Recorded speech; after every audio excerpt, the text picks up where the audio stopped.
Beaucoup de personnes croient que, avec le temps, l'esprit devrait naturellement devenir plus calme, que les pensées devraient s'espacer, que les inquiétudes devraient s'éteindre d'elles-mêmes.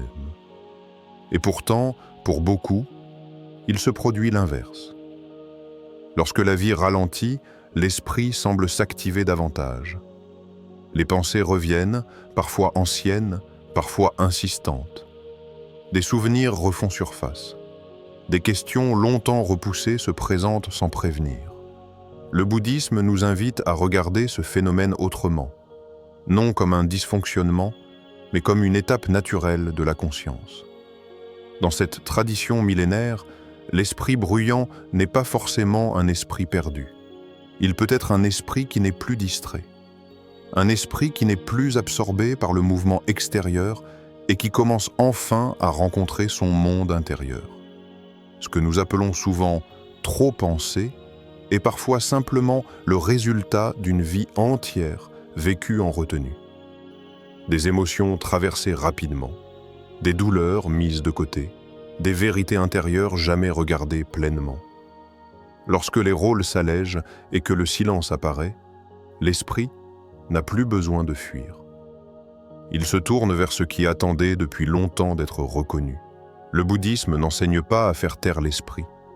Il enseigne à le comprendre. Il n'enseigne pas à supprimer les pensées, mais à transformer la relation que nous entretenons avec elles.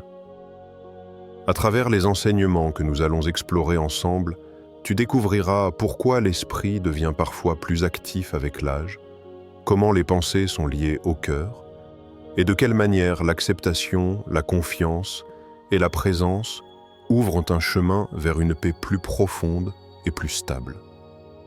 Ce chemin ne demande ni effort excessif, ni contrôle rigide, mais une attention sincère, patiente et bienveillante. Et lorsque le monde extérieur s'apaise ainsi, une autre réalité commence doucement à se révéler, celle du silence qui met en lumière tout ce que nous portons à l'intérieur. Pendant longtemps, la vie ne laissait aucun espace. Chaque jour appelait une réponse immédiate. Chaque situation demandait de la force. Il fallait avancer, parfois sans comprendre, souvent sans s'arrêter. L'esprit devenait un outil, organiser, prévoir, résoudre, tenir bon. Dans ce mouvement constant, il n'y avait pas de pause réelle. Même le repos était souvent une préparation pour le lendemain. L'esprit apprenait à fonctionner en tension douce, mais continue, comme une corde toujours prête à être tirée. Il ne s'agissait pas de paix, mais de survie élégante. Puis, progressivement, quelque chose change. Les rôles s'allègent, les obligations se font moins pressantes. Le monde extérieur parle moins fort. Et dans ce calme nouveau, une étrange impression apparaît. L'esprit semble plus présent que jamais. Ce n'est pas parce qu'il crée soudainement plus de pensées, c'est parce que le bruit qui les couvrait a disparu. Dans les enseignements bouddhistes, le silence n'est jamais considéré comme un vide. Il est un miroir. Lorsque l'eau est agitée, rien ne se reflète clairement. Mais lorsque la surface se calme, tout devient visible, même ce qui était au fond depuis longtemps. Ce que beaucoup appellent trop penser est souvent cette rencontre inattendue avec soi-même. Les souvenirs reviennent, non pour troubler, mais pour être reconnus. Les émotions oubliées refont surface, non pour blesser, mais pour être ressenties. Les questions anciennes se présentent, non pour tourmenter, mais pour être regardées sans urgence. L'esprit ne devient pas bruyant, il devient honnête. Pendant des années, certaines parties de l'être ont attendu patiemment. Elles savaient qu'il n'y avait ni le temps, ni l'espace pour elles. Alors elles se sont tues. Elles se sont réfugiées dans les replis de la mémoire, dans les gestes automatiques, dans les silences non exprimés. Lorsque la vie ralentit, ces parts intérieures comprennent enfin qu'elles peuvent se montrer. Non pas avec violence, mais avec persistance. Comme quelqu'un qui frappe doucement à une porte restée fermée trop longtemps. Le bouddhisme ne voit pas cela comme un problème à résoudre, Il y voit une étape naturelle du chemin intérieur. Un moment où l'esprit n'est plus occupé à courir vers l'extérieur et commence à se tourner vers l'intérieur. Ce retournement peut sembler inconfortable, car il n'est plus possible de se distraire autant. Il n'est plus possible d'ignorer ce qui vit en soi. Mais dans cette rencontre, il n'y a rien de menaçant. Seulement des vérités non regardées, des expériences non intégrées, des émotions qui demandent une présence simple, sans analyse excessive. Ce que tu entends maintenant n'est pas une confusion.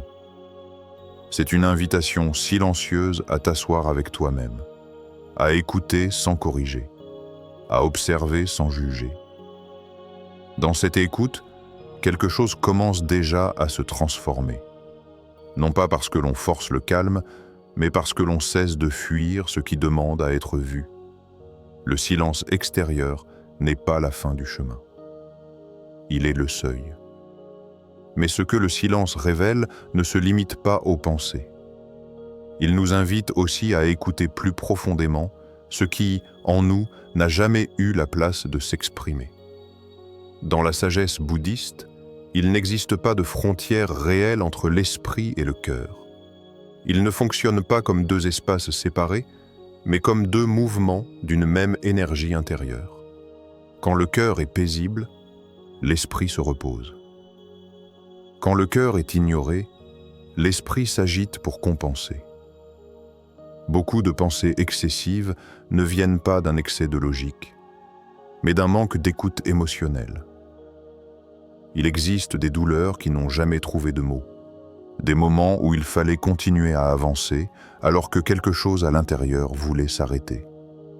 Des situations où être fort était nécessaire, mais où être sincère semblait impossible. Ces émotions n'ont pas disparu.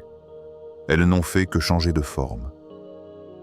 Lorsqu'un ressenti n'est pas accueilli, il se transforme lentement en pensée. La tristesse devient rumination. La peur devient anticipation. Le chagrin devient analyse sans fin. L'esprit essaie alors de comprendre ce que le cœur n'a jamais eu la permission de ressentir. Beaucoup de personnes portent ainsi des décennies de retenue intérieure. Elles ont appris à ne pas déranger, à ne pas s'effondrer, à garder la dignité même dans la douleur. Et ce silence émotionnel, bien qu'il ait protégé à un moment, devient plus tard une source d'agitation. L'esprit commence à poser des questions répétitives. Pourquoi cela s'est-il passé ainsi? Pourquoi ai-je ressenti cela? Pourquoi ai-je agi de cette manière? Il revisite le passé non pas pour le corriger, mais parce qu'une émotion n'a jamais été reconnue. Dans le bouddhisme, on enseigne que l'esprit ne cherche pas toujours des solutions. Parfois, il cherche simplement une permission. La permission de ressentir sans être jugé. La permission d'être touché par ce qui a été évité trop longtemps. C'est pour cela que tenter de calmer l'esprit par la force échoue souvent. Contrôler les pensées sans écouter le cœur revient à fermer une porte sans comprendre pourquoi quelqu'un frappe. Plus on résiste, plus l'agitation s'intensifie. La voie bouddhiste propose un mouvement différent. Elle invite à descendre doucement de la tête vers le cœur, à s'arrêter, non pour analyser davantage, mais pour ressentir ce qui est déjà là. Quand une émotion est enfin accueillie, elle n'a plus besoin de se déguiser en pensée. Elle peut traverser l'espace intérieur naturellement, sans drame, sans explication excessive. La compassion joue ici un rôle essentiel, non pas la compassion tournée vers l'extérieur, mais celle que l'on offre à ses propres expériences. Elles se sont réfugiées dans les replis de la mémoire, dans les gestes automatiques, dans les silences non exprimés. Lorsque la vie ralentit, ces parts intérieures comprennent enfin qu'elles peuvent se montrer. Non pas avec violence, mais avec persistance. Comme quelqu'un qui frappe doucement à une porte restée fermée trop longtemps. Le bouddhisme ne voit pas cela comme un problème à résoudre. Il y voit une étape naturelle du chemin intérieur. Un moment où l'esprit n'est plus occupé à courir vers l'extérieur et commence à se tourner vers l'intérieur. Ce retournement peut sembler inconfortable, car il n'est plus possible de se distraire autant. Il n'est plus possible d'ignorer ce qui vit en soi. Mais dans cette rencontre, il n'y a rien de menaçant. Seulement des vérités non regardées, des expériences non intégrées, des émotions qui demandent une présence simple, sans analyse excessive. Ce que tu entends maintenant n'est pas une confusion. C'est une invitation silencieuse à t'asseoir avec toi-même, à écouter sans corriger, à observer sans juger. Dans cette écoute, quelque chose commence déjà à se transformer. Non pas parce que l'on force le calme, mais parce que l'on cesse de fuir ce qui demande à être vu. Le silence extérieur n'est pas la fin du chemin. Il est le seuil. Mais ce que le silence révèle ne se limite pas aux pensées. Il nous invite aussi à écouter plus profondément ce qui, en nous, n'a jamais eu la place de s'exprimer. Dans la sagesse bouddhiste, il n'existe pas de frontière réelle entre l'esprit et le cœur. Ils ne fonctionnent pas comme deux espaces séparés, mais comme deux mouvements d'une même énergie intérieure. Quand le cœur est paisible, l'esprit se repose. Quand le cœur est ignoré, l'esprit s'agite pour compenser. Beaucoup de pensées excessives ne viennent pas d'un excès de logique, mais d'un manque d'écoute émotionnelle. Il existe des douleurs qui n'ont jamais trouvé de mots, des moments où il fallait continuer à avancer alors que quelque chose à l'intérieur voulait s'arrêter. Des situations où être fort était nécessaire, mais où être sincère semblait impossible. Ces émotions n'ont pas disparu. Elles n'ont fait que changer de forme. Lorsqu'un ressenti n'est pas accueilli, il se transforme lentement en pensée. La tristesse devient rumination. La peur devient anticipation. Le chagrin devient analyse sans fin. L'esprit essaie alors de comprendre ce que le cœur n'a jamais eu la permission de ressentir. Beaucoup de personnes portent ainsi des décennies de retenue intérieure. Elles ont appris à ne pas déranger, à ne pas s'effondrer, à garder la dignité même dans la douleur. Et ce silence émotionnel, bien qu'il ait protégé à un moment, devient plus tard une source d'agitation. L'esprit commence à poser des questions répétitives.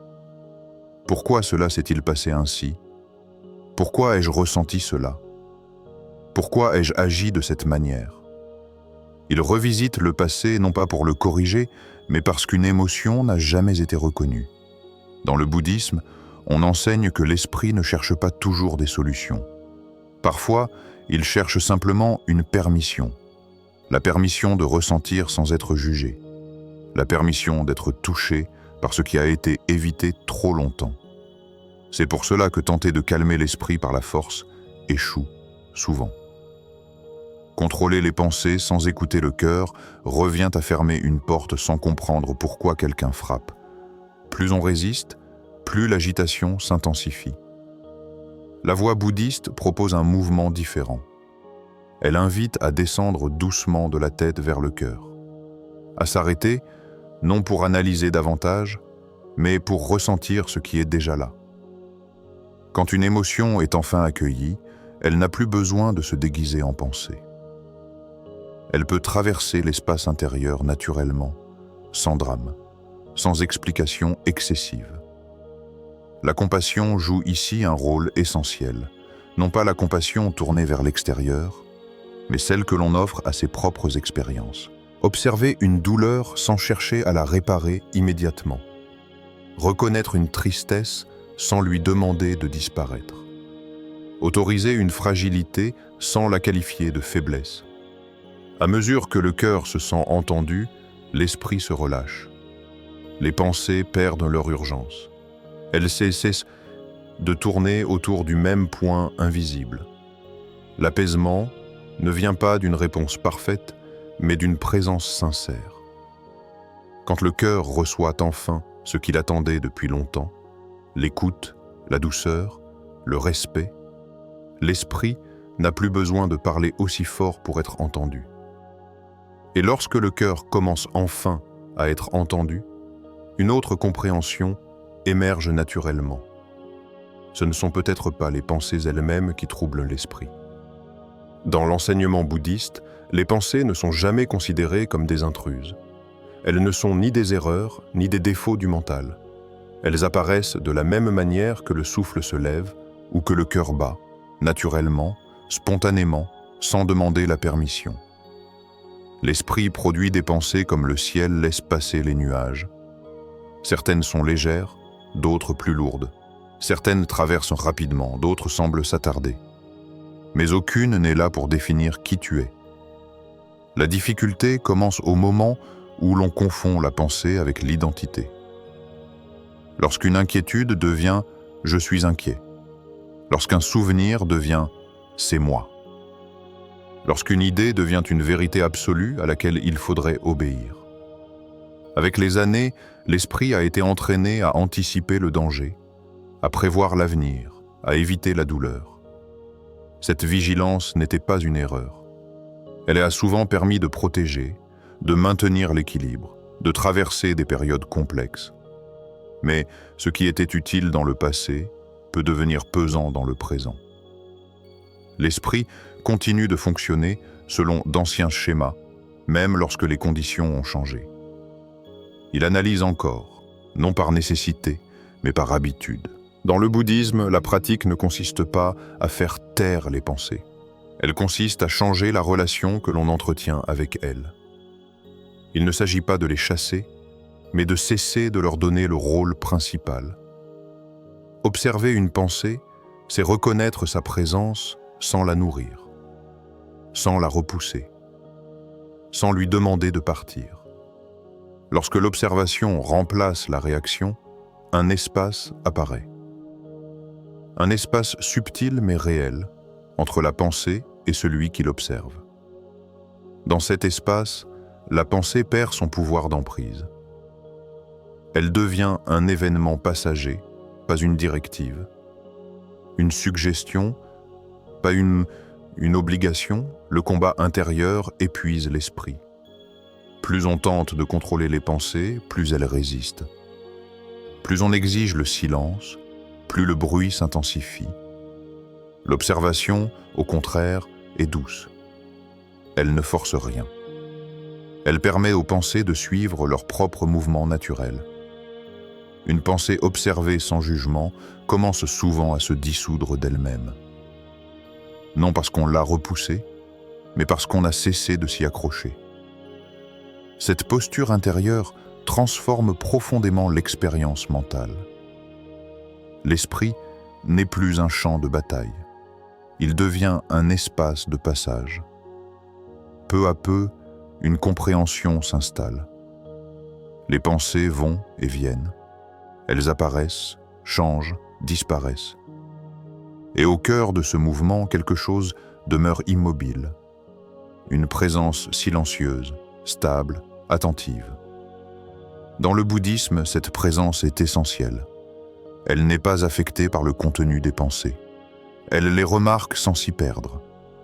Quand tu cesses de t'identifier à chaque voix intérieure, l'agitation se transforme naturellement, non par effort, mais par clarté. Les pensées continuent peut-être d'apparaître, mais elles ne dirigent plus l'espace intérieur. Elles traversent et tu restes. À mesure que cette relation aux pensées se transforme, une peur plus subtile se dévoile alors, celle du changement que l'esprit tente désespérément de maîtriser. Au cœur de l'enseignement bouddhiste se trouve une vérité simple mais exigeante. Rien ne reste identique. Tout ce qui apparaît est destiné à se transformer. Cette réalité, appelée impermanence, n'est pas une idée abstraite. Elle se révèle dans chaque souffle, chaque saison, chaque relation. Lorsque l'on est jeune, ce mouvement semble lointain, presque théorique. Le changement existe, mais il paraît lent, négociable, parfois réversible. Avec le temps, l'impermanence devient plus intime.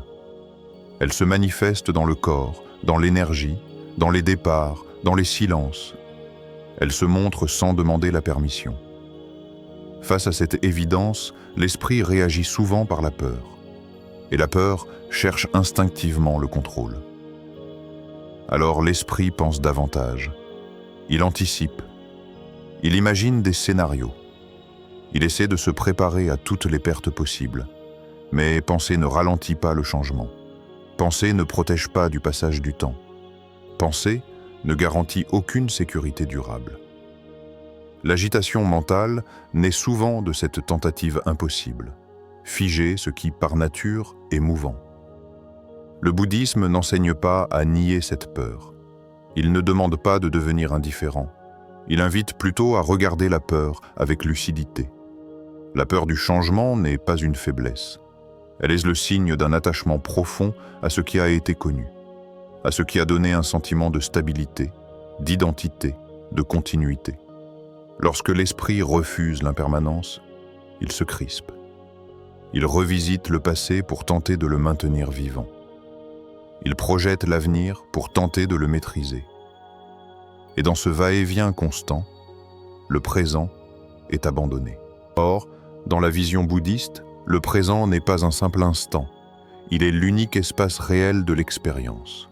Le seul endroit où le souffle est vivant, le seul endroit où la paix peut être ressentie. Accepter l'impermanence ne signifie pas se résigner. Cela signifie cesser de lutter contre ce qui est déjà en train de changer. Cesser de dépenser son énergie à résister à la nature même de la vie. Lorsque cette acceptation commence à s'installer, quelque chose se détend. L'esprit n'a plus besoin de surveiller chaque détail. Il n'a plus besoin de tout anticiper. Il peut se reposer dans ce qui est là, maintenant. L'agitation mentale diminue, non parce que les circonstances deviennent parfaites, mais parce que la relation intérieure au changement se transforme. Le bouddhisme compare parfois l'impermanence à un fleuve. On peut passer sa vie à lutter contre le courant ou apprendre à sentir son mouvement. Quand l'esprit cesse de s'agripper aux formes passées, il découvre une stabilité plus profonde que la permanence. Une stabilité qui ne dépend pas de ce qui reste, mais de la capacité à accueillir ce qui passe. Dans cette ouverture, le changement n'est plus seulement une menace. Il devient un mouvement naturel de la vie et l'esprit, libéré de la lutte, commence à respirer autrement. Car derrière la peur du changement se cache souvent autre chose. Un manque de confiance qui pousse l'esprit à vouloir tout contrôler. Lorsque la confiance intérieure s'effrite, l'esprit entre en état de veille permanente.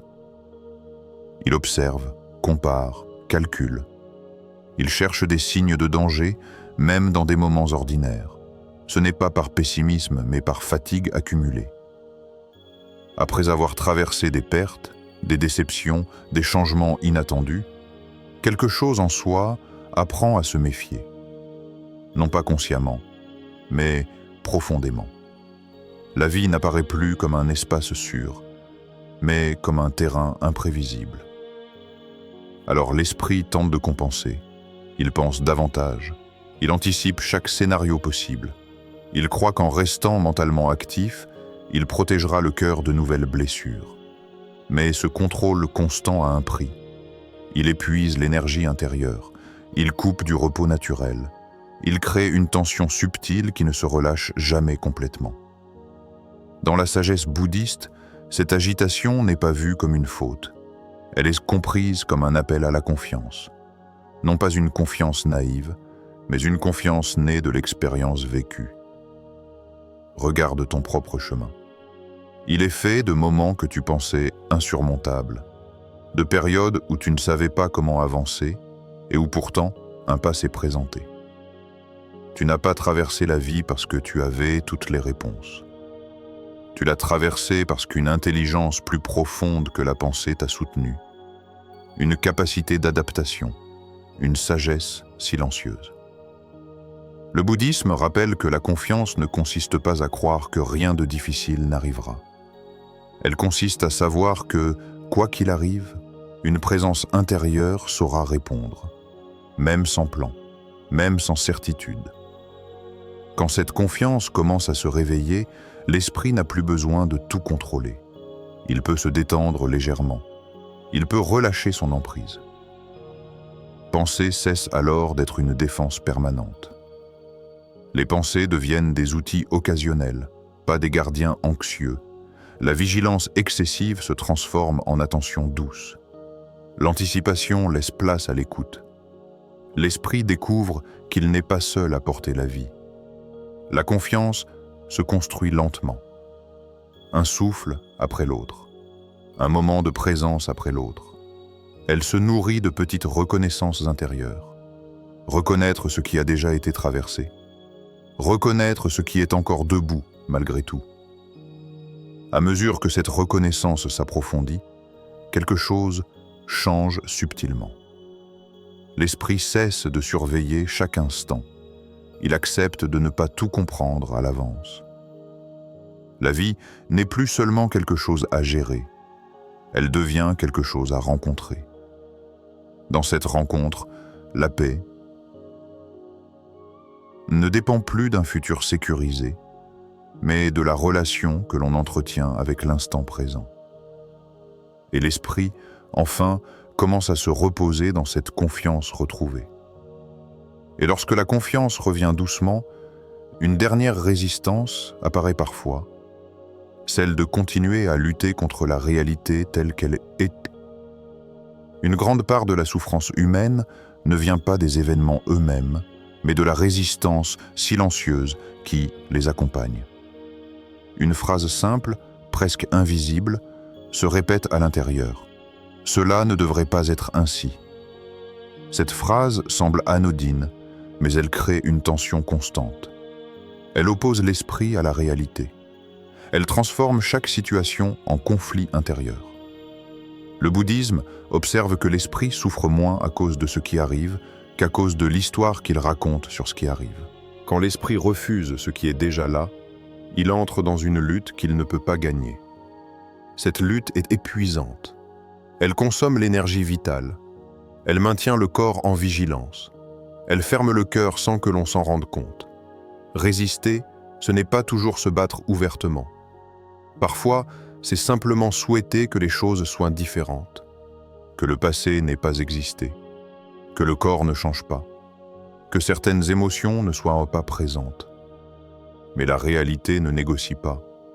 Elle se manifeste, instant après instant. Le bouddhisme ne demande pas d'aimer chaque expérience. Il ne demande pas d'approuver la douleur. Il propose quelque chose de plus subtil et de plus puissant. Cesser d'argumenter avec ce qui est déjà là. Accepter ne signifie pas se résigner. Accepter, c'est reconnaître la réalité telle qu'elle se présente, sans ajouter une couche supplémentaire de rejet. Lorsqu'un moment est accueilli sans résistance, l'esprit cesse de se contracter. Il n'a plus besoin de se défendre contre l'instant présent. Cette détente intérieure n'est pas passive.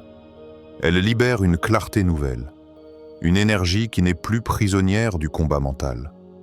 Quand la résistance tombe, le souffle devient plus ample. Le corps se relâche sans effort. Le cœur retrouve un espace pour ressentir sans se fermer. La pratique bouddhiste invite à rencontrer chaque instant avec cette attitude simple. C'est ainsi, en ce moment. Pas comme une conclusion, pas comme une condamnation, mais comme un point de départ honnête. À partir de cette reconnaissance, l'action juste devient possible. Les décisions ne sont plus guidées par la peur ou la révolte intérieure, mais par une compréhension claire de la situation réelle. La lutte intérieure maintient l'esprit tourné vers ce qui n'est plus ou vers ce qui n'existe pas encore. L'acceptation ramène doucement l'attention ici. Ici, là où la vie se déroule réellement. Ici, là où le souffle entre et sort. Ici, là où la paix peut être ressentie, même au milieu de l'imperfection. Quand l'esprit cesse de résister, il découvre qu'il n'a jamais eu besoin de gagner contre la réalité.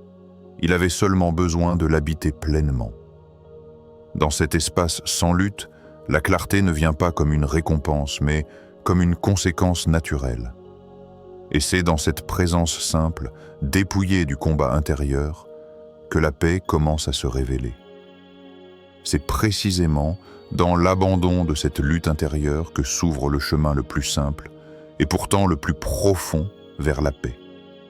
Si ton esprit ne s'est pas calmé comme tu l'espérais, ce n'est peut-être pas parce que quelque chose ne va pas. C'est peut-être parce que quelque chose cherche à être entendu. Le bouddhisme nous rappelle que la paix n'est pas l'absence de pensée, mais une relation juste avec ce qui se présente à l'intérieur. Un esprit paisible n'est pas un esprit vide, mais un esprit qui ne se bat plus contre lui-même. À travers le silence, les émotions, les pensées, le changement et l'incertitude, un même fil se dessine, celui d'une conscience qui apprend à se reconnaître. Tu n'as rien à forcer, rien à réparer, rien à faire disparaître. Chaque pensée observée avec douceur, chaque émotion accueillie sans jugement, chaque instant accepté tel qu'il est ouvre un espace nouveau en toi. La sagesse bouddhiste ne promet pas une vie sans difficulté. Elle offre quelque chose de plus profond, la capacité de traverser la vie sans s'y perdre. Même maintenant, même ici, la paix est possible. Non comme une destination lointaine, mais comme une qualité de présence que tu peux retrouver, souffle après souffle, instant après instant. Continue de marcher doucement. L'esprit n'est pas ton ennemi. Il est un compagnon qui apprend, lui aussi, à se reposer. Et sur ce chemin, chaque pas conscient est déjà une forme d'éveil,